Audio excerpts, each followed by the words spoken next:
Hello and welcome students to the section 6, other major network attacks. In this section we are going to learn here, first of all we will learn about man-in-the-middle attack, then social engineering attack, and finally we will learn about browser exploitation. Man-in-the-middle attack overview. So in this video we are going to take a look at a couple of points. First of all I will show you that what is the meaning of man-in-the-middle attack, and then I will show you that how to process this attack. So here's the man-in-the-middle attack overview.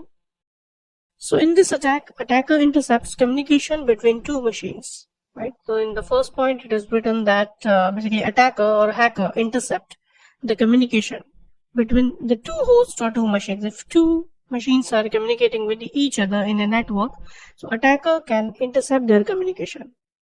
This process is called man-in-the-middle attack or MITM. Second point, you can see that by using MITM, attacker can capture sensitive information. Absolutely correct. For example, if a victim is using any HTTP website and he's trying to log in, so attacker can capture his login credentials like username and the password. So the sensitive information can be grabbed by using man-in-the-middle attack. Let's talk about the process. So this is the process you can see here. This is the machine A, this is machine B, and A machine is communicating with machine B.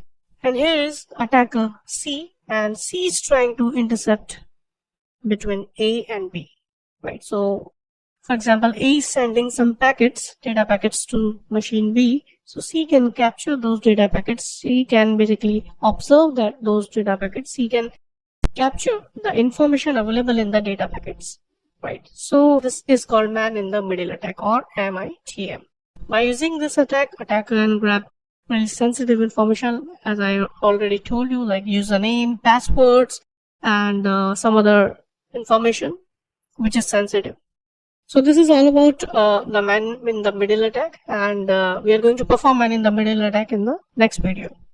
So in the next video, we are going to learn that how to perform man-in-the-middle attack or MITM using Wireshark and EtherCap tool available in Kali Linux operating system. So thank you so much.